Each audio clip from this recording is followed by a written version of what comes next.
Hello, everyone, and welcome to today's Q&A. It's so nice to see you all. I hope you were here yesterday and you joined us for the Dr. Janine Show. If you're new here, I am Dr. Janine. What am I holding? Well, yesterday in the show, we talked about belly fat, and I had a great hack for you. So I hope everybody's in with me on Fasting Wednesdays. Yes, we are starting tonight. So you're going to have your last meal tonight, and then we're going to fast until Friday morning. It's called the Monk's Fast. Who's in? Put a thumbs up if you're in with me. Please put your questions in the comment section and that's why you're here, of course, if you do have questions based on yesterday's show. Now, what else am I holding? This is the urinary bladder. We talked about UTIs and my natural tips for UTIs yesterday as well.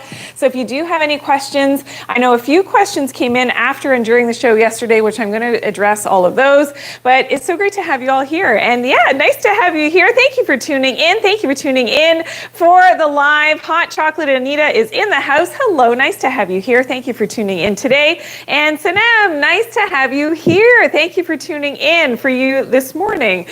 Here it's afternoon, of course, we're Eastern Standard Time, and this is what we do every Wednesday. So if you're new to my content, I am a naturopathic doctor, and what we talk about is all things natural. So we have different topics every week. During the Tuesday show, we did talk about belly fat yesterday, which was amazing, and that's why we're starting Fasting Wednesday. So that starts tonight. I hope everybody's in. I don't see any thumbs up yet.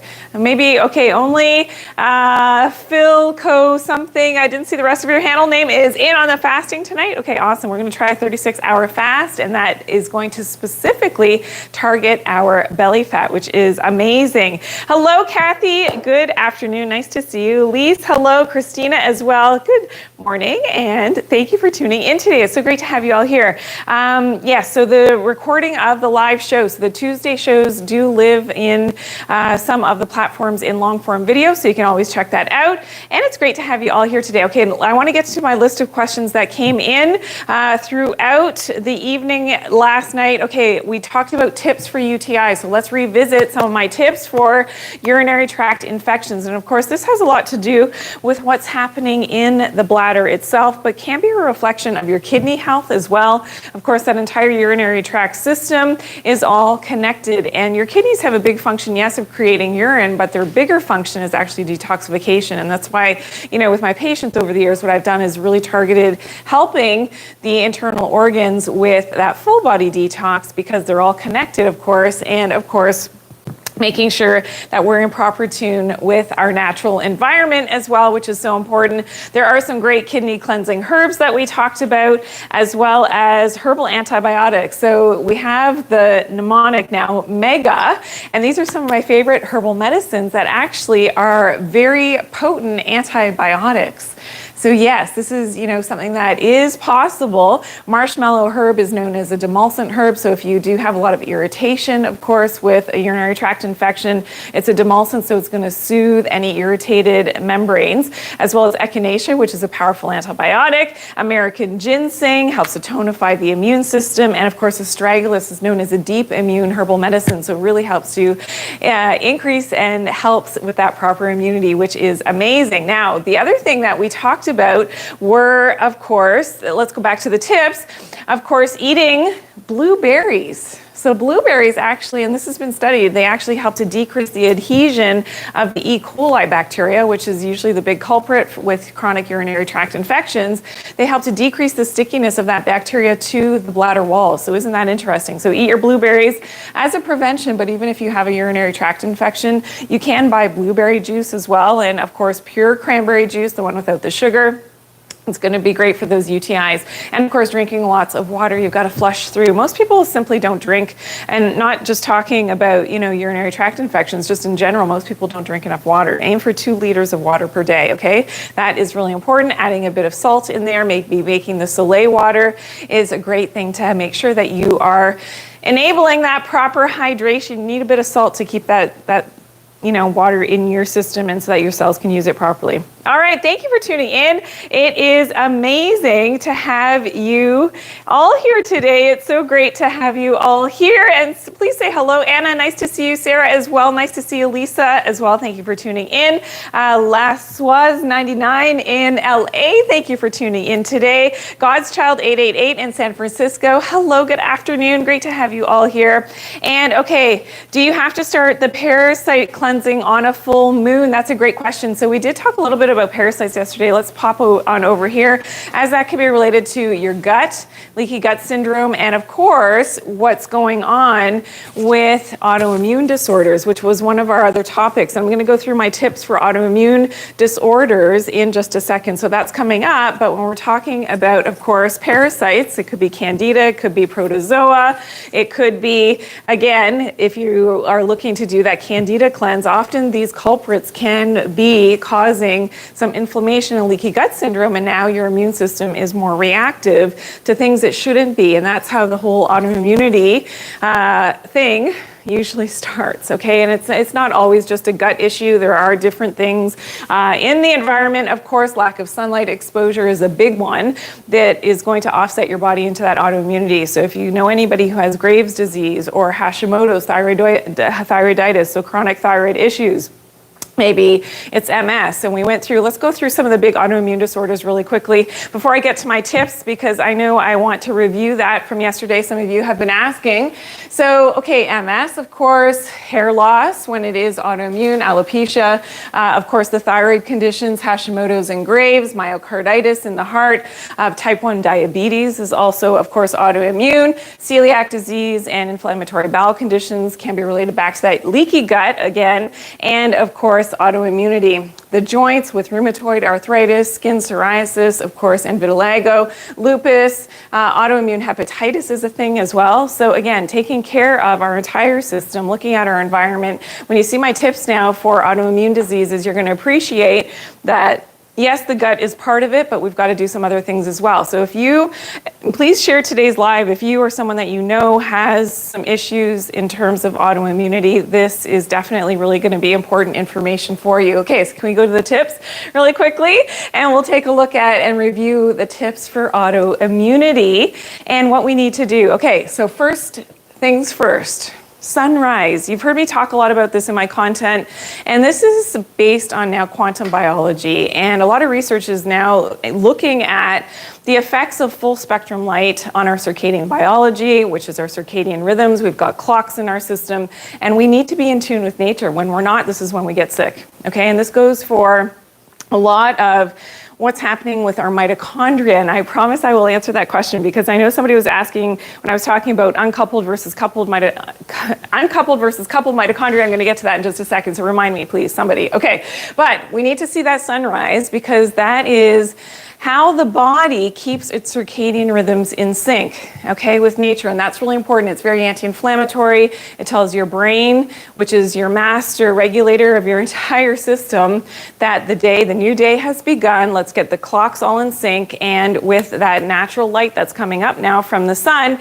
it shuts off our melatonin. It increases our cortisol levels. It just sets you up for the day, okay? Now, when you're not seeing that sunrise or early morning sun, when the UV hasn't set in yet, then your clocks can start to get messed up, to make things very simple, okay? So this is really important. So seeing that sunrise, if you've got autoimmunity, UV light midday usually is when it's the strongest, of course, and at the sunset. So you want to spend some time outdoors, again, without anything in or blocking your eyes, so no contact lenses. Ideally, you take your glasses off, even if it's for a few seconds, to get natural sunlight in your eyes. Of course, you're not staring directly at the sun. You just need to be outside.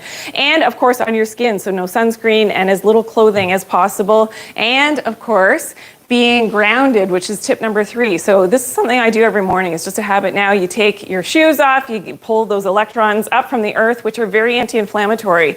So if you've got any type of autoimmune disorder, you know that there's inflammation happening there as well. You've got to decharge all of that positive charge you've got in your body.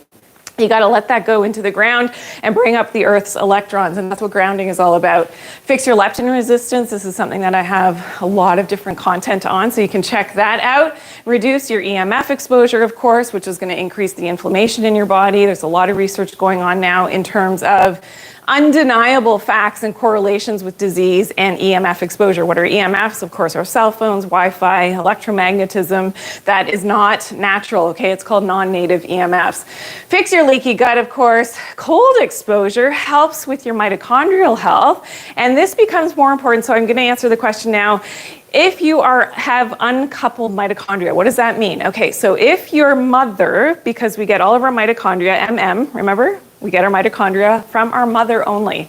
And that's going to become important. If your mom is from, and your mom's mom is from a northern latitude, so not close to the equator, that's called an uncoupled mitochondria. And that uncoupled mitochondria is and has its metabolism is altered from coupled mitochondria, like somebody from Africa is going to have coupled mitochondria, and they don't need to make heat. They make energy for their body and their mitochondria. Now, when you have uncoupled mitochondria, let's say you're from, like I am, from Northern Europe, my mom was from Northern Europe, uncoupled mitochondria for myself means that my body is more efficient at making heat to keep me warm for survival.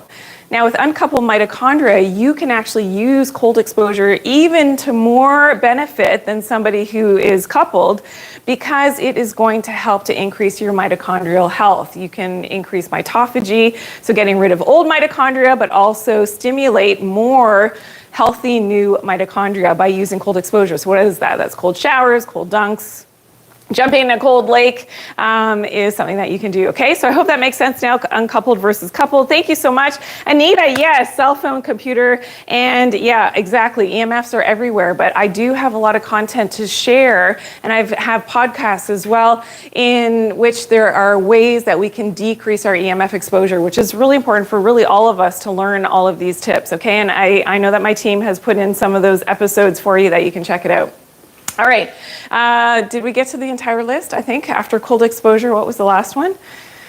All right, take care of yourself. Here's the big one. Okay, with autoimmunity, there's a component in that mind-body sphere, which you know that I like to talk about, in the fact that your body is attacking itself. So you got to take care of yourself. Why? You have to ask yourself, okay, why are you being so self-critical, or why are you hard on yourself? Just take it easy on yourself. Be good to yourself if you do have autoimmune conditions, and you can really see things turn around. You got to increase your internal light and share that with the world, of course, and that is health. And that actually can be measured in terms of how much your body is actually making that internal light, okay? And when it goes down, that's death, unfortunately, when we lose that internal light. All right, so here we go. Let's talk about a little bit about how long do we do, okay, here's a good question. How long do we do the grounding for every day? As long as you can. Now, if you only have a couple moments, like 2 minutes in the morning, most times for me, because I've got a busy day, I've got to get going with my day, it's a minute, 2 minutes of grounding. It doesn't take long. It is instantaneous. They actually tried to measure grounding, how fast it happens. It was like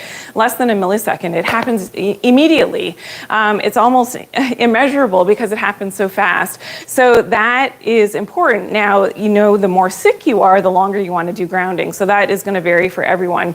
All right, so that is a great question.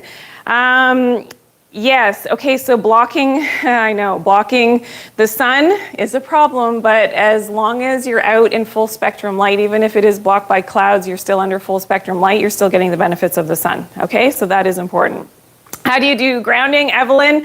You take off your shoes, or you are wearing shoes that are not rubber soled, and that's a problem, right? If you are wearing, or you can jump into a body of water, like an ocean, a lake is going to be grounded as well, a saltwater swimming pool is going to be grounded most times, and if you're wearing shoes that they have a leather sole, you're going to be more grounded, but taking off your shoes and socks is the best way to do it, and just getting outside onto grounded earth, okay? Is a great way to do the grounding. All right, awesome. More questions I know that are coming in. Let's go on over here for a second. Psoriasis, yes, Hassan, is a big issue for a lot of people with autoimmunity. Of course, your body's attacking itself. There's definitely a component of toxicity with psoriasis and chronic skin issues as well. And of course, what's very common as well in autoimmunity, of course, is the thyroid issue. So under-functioning thyroid with hypothyroidism or overperforming. So your metabolism is, a little bit too fast. Both are indicators of, you know, something that at a deeper level needs to be balanced out. And it's not that these things can't be cured. They absolutely can be, given, you know, that you take and a lot of those steps that I shared, doing these, and it's, you may not be able to do all those tips really, you know, all at once in the beginning, but, you know, taking steps to just do a little bit every day is going to make all the difference. It's all about that consistency. Lindsay, deep breathing helps a lot. Oh, absolutely. Scalp psoriasis or eczema, Mosin, that's a great question. Yeah, so you've got to decrease that inflammatory response. Often there's a leptin problem happening with the leptin resistance, so you definitely want to address that. And do you have to be touching the ground and not cement? David, great question for grounding. So if you are on cement, and sometimes you're not going to know, if you're on cement that doesn't have a vapor barrier underneath it, so there's no plastic barrier that would block the grounding, then you should be fine. If you're just like it's ground and then it's cement, you should be fine. You should be able to ground on cement. Or rocks, sitting on rocks on the beach is an amazing place to ground as well. Which is fantastic. Vitiligo, more sunlight exposure. So I know that, Esther, you're asking that question. Yeah, so sometimes the doctors tell you to not go in the sun and you feel that things are going to get aggravated. You've got to get your mitochondria working better. A lot of the tips that I share with vitiligo, this is important that you're actually getting some natural sunlight exposure, especially the red light, which is very healing to your skin. And the pigmentation, so that melanin is gone. It's gone deeper into your body, maybe supporting some other organ systems. Okay, so that is something that I will do some more posts on vitiligo because I know it's very common and it's getting more common with EMF exposure and our artificial lights now. More and more people are getting vitiligo, so that's something I want to touch on in a future show. Thank you. You gave me a great idea there. And Esther, we will talk more about vitiligo in a future show. So make sure that you are subscribed. Thank you to everybody who's tuning in today. I am Dr. Janine, naturopathic doctor. We talk all things natural here, and today is the Q&A, of course, on Tuesdays. If you're new, and thank you for the follows. Make sure that you are followed and subscribed. On Tuesdays, of course, we always have our live show at 11 a.m. Eastern Standard Time. So make sure if you've not ever tuned in before, all my regulars know, and I'll see you on Tuesday at 11 a.m. But if you're new here for the first time, please make sure, Dawn Marie, that you follow, and thank you for the follow, that you're going to tune in on Tuesday for the live show. We're going to be talking about different topics next week. Great to have you all here. Thank you for tuning in. I am Dr. Janine. Today we talked, and yesterday we've already talked about, what are EMFs? Okay, so here's another thing. EMFs do affect electromagnetic fields. So whether that's our cell phone, our Wi-Fi, anything that's plugged in your home, it's going to have an effect on all of your organ systems. And it's very inflammatory. It actually causes too much calcium to flood into your cells, which is very aging to your skin. So as much as the dermatologist tells you, okay, put on your sunscreen, put on a hat, stay out of the sun, it's going to damage your skin. Did you know that blue light is even more damaging to your eye health as well? And that's why they tell you to wear the sunglasses, because of the sun. It's actually, and they've studied this in terms of cataracts, that blue light is even more damaging versus the UV from the sun. And the same is true for our skin. So if you want to stay young, you've got to try to do your best to get full spectrum light and balance that out, because most of our lights are higher in that blue spectrum. We've got to balance that out with red and some UV and infrared whenever we can. And that's why the old light bulbs were actually much better. The incandescent lights were much better for our health. All right, let's talk about EMFs. How do we reduce our exposure? Really quickly, I just want to go through this. So putting your phone on airplane mode is something that we can all do whenever, you can, and try to increase that Wi-Fi calling. So Wi-Fi, again, is not much better, but it is a little marginally better than having the cell phone signal, especially the 5G. You can turn the 5G off on your phones, but that Wi-Fi calls, enable Wi-Fi calls if you actually have to make a call, and try, I know for privacy reasons, you don't necessarily want to have your phone on speaker mode, but that's how I take most of my calls. Never put your phone up to your head, okay? There's some research behind that. It's very dangerous for your brain cells. Limit touching your phone as much as possible. So I actually have a stylus thing and a stand that I use to put my phone up on my desk when I can. Don't charge your phone by your bed, of course. Don't sit by a Wi-Fi router if you can help it. Don't use Bluetooth headphones, so those little earbud things, really bad. Make sure your kids aren't using them as well. It's frying your brain, and it's actually in the manufacturer's literature that it's dangerous. So yeah, you got to wonder, okay, It's not like you haven't been told, all right? As well as, you want to make sure that you're wiring in and hardwiring your computer as much as possible, your mouse, your keyboard, whatever you can. Full body detox is important, and that's something that I encourage people doing, especially to get those heavy metals out of your system, because heavy metals are, again, have an electromagnetic component to them. So the more Wi-Fi and stuff you've got around you, and imagine you've got a lot of metals in your body, like mercury, aluminum, whatever, you're going to be more reactive. And this is one of the reasons why mold and mold toxicity, people have mold toxins and they react a lot to mold, and you've got candida issues and parasites issues because of what's happening with your EMF exposure. It makes it so much worse. So that's really important as well. Grounding, of course, so getting grounded like we've seen before with the autoimmune disorders, and more sunlight. So did you know that the melanin in your skin, so the darker tan that you get, no matter what your skin complexion is, the darker that you get with melanin from natural UV sunlight exposure on your skin is going to help for you to absorb those EMFs. So it's protective. So if you are work in tech and you're never out in the sun, you're inside all the day, all the time, and maybe you, in your work environment, wherever you're at, there's a lot of technology around all the time, everything is electronic. This is really bad for your EMF exposure.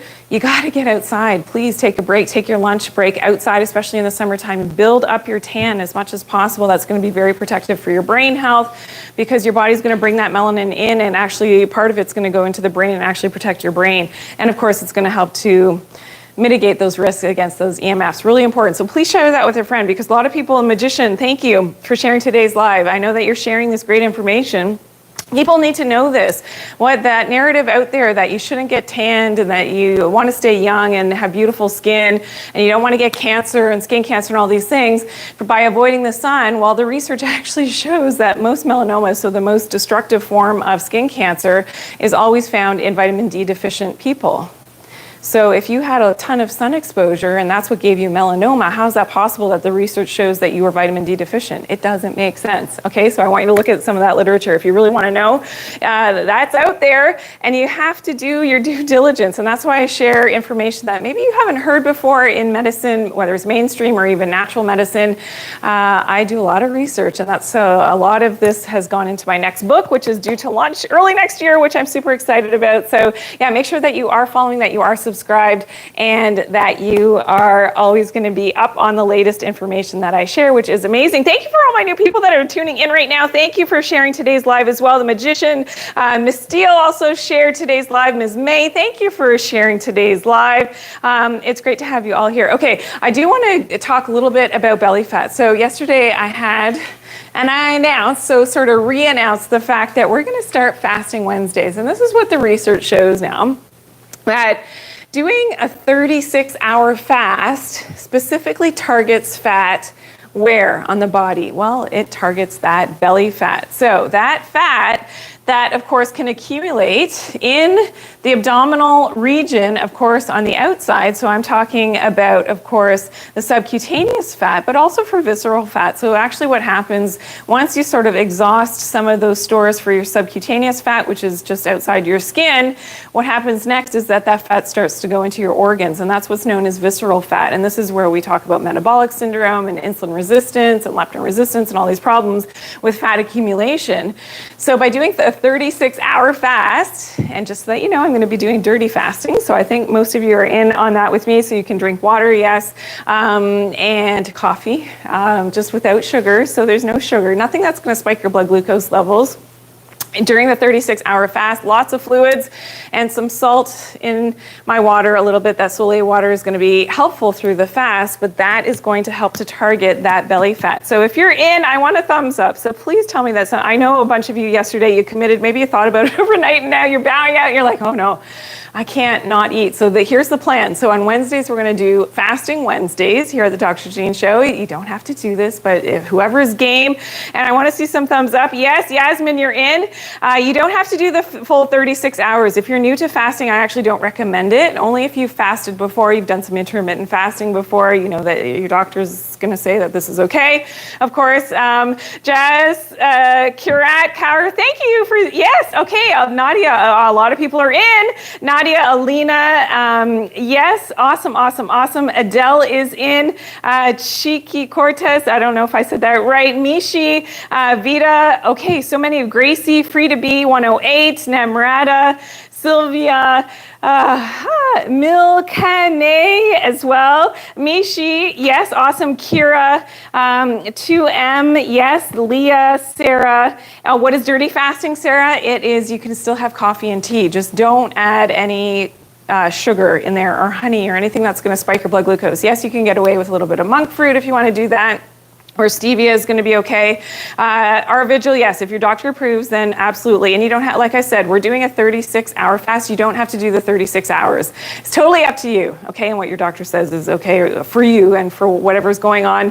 Jill, Jill is here. All right, you're going to try it. Awesome. Okay, and of course, at any point during the fast, it's not working for you, then please stop and break the fast and, have some soup or something to ease your way back into. You don't want to go, crazy after fasting. Got to break back into it with maybe a little bit of fruit, maybe some vegetables, vegetable kind of juice to ease, or some fresh lemon and some water, and then you ease your way back in and have a light meal to get back into, eating again after 36 hours. So what we're doing is our last meal is tonight before sundown, okay, and then we're fasting until Friday morning, we get to have our breakfast again. Of course, having that big healthy breakfast, part of fixing your leptin resistance, your hormonal signaling, helping with that fat loss, super important. Okay, so a lot of people are in.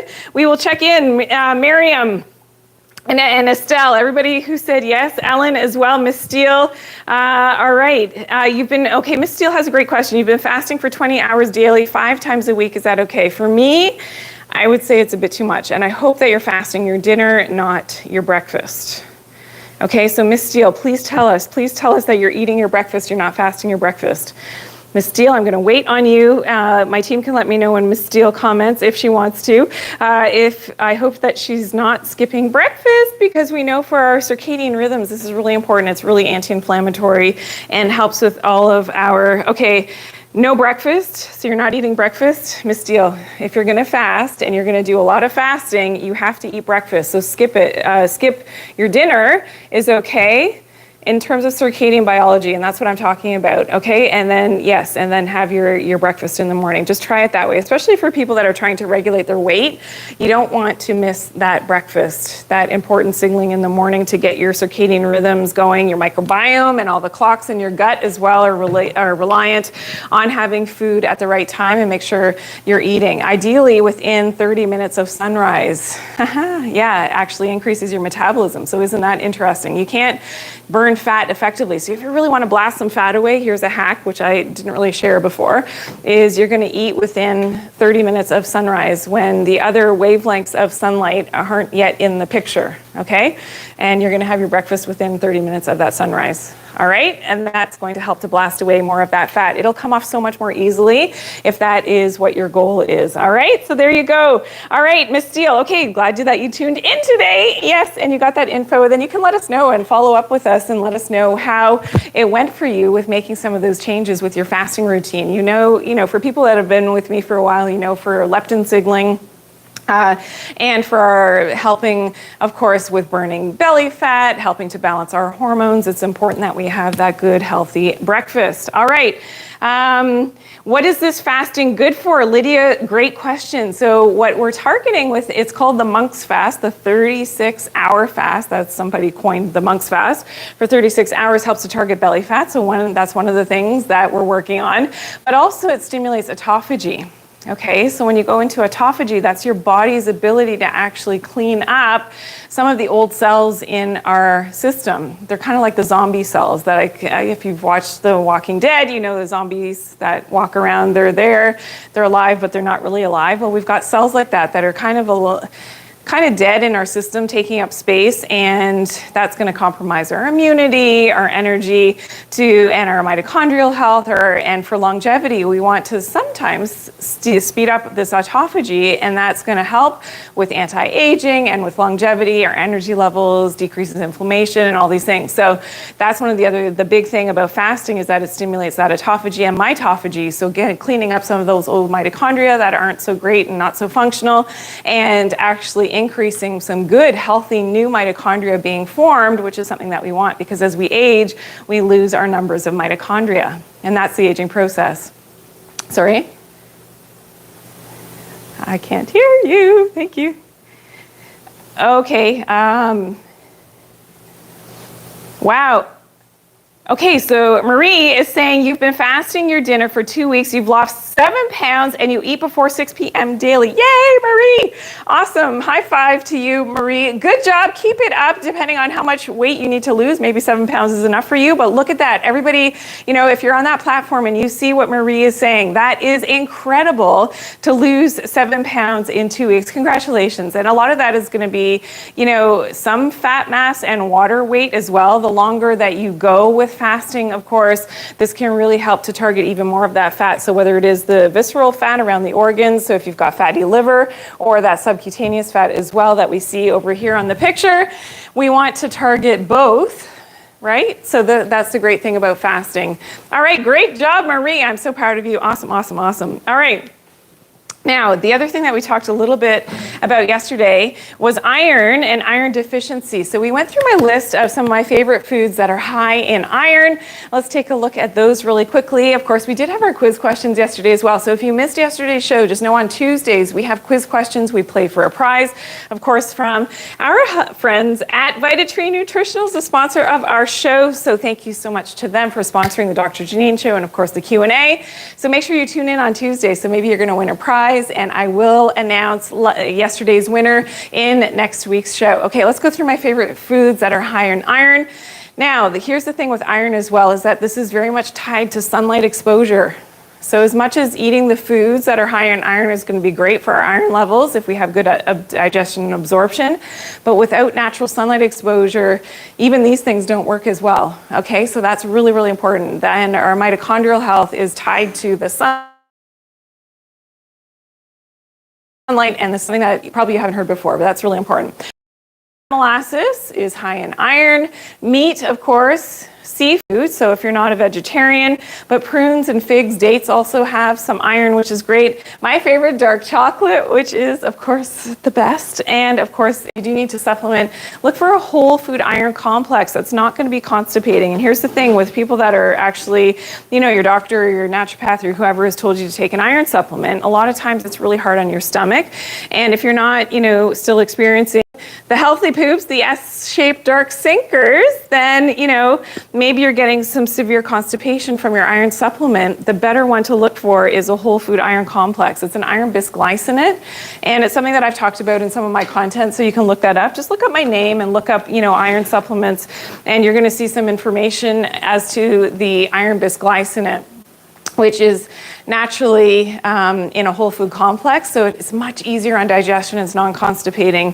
Nancy, does liquid iron constipate? Yes, it can, and it stains your teeth. So that's something that I did throughout my pregnancies. Didn't love it because it stained my teeth, and I didn't yet have access to whole food iron complex, but yeah, so that's something that's interesting. But yeah, I don't like the liquid so much anymore.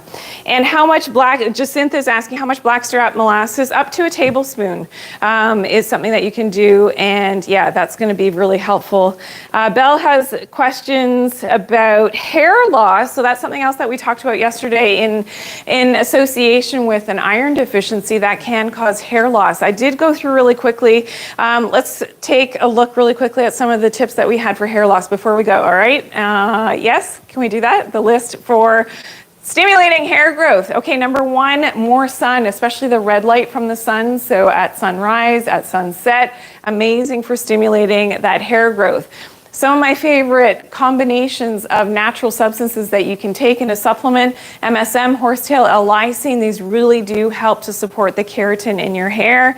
And of course, collagen. I couldn't live without my collagen. It has like dramatically, if you saw my hair before, for people who have followed me on television for years, you've seen my hair at different stages, but I can't tell you like how crazy. And always make sure that it's a grass-fed collagen so that it's not high in deuterium. But here's the thing, with taking that collagen that's grass-fed from a bovine source, it has drastically changed my hair. And I mean, I wouldn't have believed it if I didn't experience it myself, because I'm a healthy person. I eat, healthfully. I get sunlight exposure, but it's that collagen that made all the difference for my hair. So just so that you know, it can and it is possible. Thank you for sharing today's live, The Magician. I know you're sharing. Thank you for all those likes coming in throughout today's live as well. Bone density, that's something that we have talked about before. And it's something that we can circle back to again. And I know that there's some questions coming in about the collagen. Now, marine collagen I don't like, because I looked at marine collagens, and in terms of raw materials for marine collagen, so that's like a fish collagen, super, super expensive. I mean, to get the quality that I would want to ingest myself, when I looked at the prices of raw materials for marine collagen, not possible. So everything is, sort of suspect out there to me when I see marine collagens that are somewhat affordable, because I know that there's a lot of challenges in the fish industry in terms of getting a pure product, especially when it comes to collagen. So that is something that you definitely need to learn a lot about. And awesome. Okay, so great. Thank you for all your questions. I think I was able to answer most of them today. Please tune in on Tuesday for the Dr. Janine Show. That is happening on Tuesday at 11 a.m. Eastern Standard Time, and we will be talking about new topics again coming up. Refresh my memory. Please, Melinda, my producer, tell me what we're talking about in next week's show. I think we're going to circle back again, sorry. Oh yes, the vitiligo. We will be talking about vitiligo and how we can optimize our skin pigmentation, and maybe I'll go into the melanin thing a little bit as well, and maybe a bit of POMC. If you don't know what those terms are, I've got some more sciencey, geeky stuff to share with you, but more importantly, the practical tips that you can use every day to help your health and for longevity and bone density as well. Yeah, so that's something that is great. And maybe we should talk about shingles, because I see a question coming in from Zoshi. Is it Zoshi? With shingles, I know, and that I've heard a lot of that. I've had a lot of questions about that. So maybe we'll go through my tips for shingles, because I actually have a protocol for that, which is super helpful. I know you don't want to wait a week. I don't believe I have any videos on shingles yet. I don't. But maybe, I know you don't want to wait. Whole food vitamin C, let me just put it out there, is one of the best things that you can do. So maybe my team can help here with that, because that is, my go-to is one of the first things with shingles. And of course, my immune supporting herbs is something that you can look up on the social platform. So just put my name in. If there's ever a topic that you want to learn about, just put my name, Dr. Janine Bowring, on the platform that you're on, or check one of the other platforms and just put in the topic that you're looking for. Shingles, I don't have videos, but immune supporting herbal medicines, I absolutely do, and starting that protocol, some of which we actually talked about today. Can we show that really quickly? I'm going to show you these herbs really quickly, because this is helpful for your immune system. So whether it is urinary tract infections, something that we shared yesterday, and I know I'm going over time, that big hook is coming in a second, but I just want to show this really quickly. So if you're any type of thing that your body is fighting, marshmallow herb, it's Mega, MEGA. Just screenshot this really quickly if you can, or just make a quick note: marshmallow, echinacea, ginseng, and astragalus. I actually take this in one combination in a formulation, and hopefully my team was able to see that one on the left, okay, and answer your question where this can be found. All right, thank you so much to everybody who tuned in today. It's so great to have you all here and tuning in for the Q&A. Those were a ton of fantastic questions that were here for today. So awesome. Thank you. And we'll see you on Tuesday for the Dr. Janine Show. A bunch of new topics that we'll be talking about. And that is something that I want you to tune in. Then thank you again for all the new followers, all the new shares that you shared, and all the hearts and the love and the support throughout today's Q&A. And we'll see you next week. Continue to look at all my content in the meantime. We'll see you then. Okay, bye.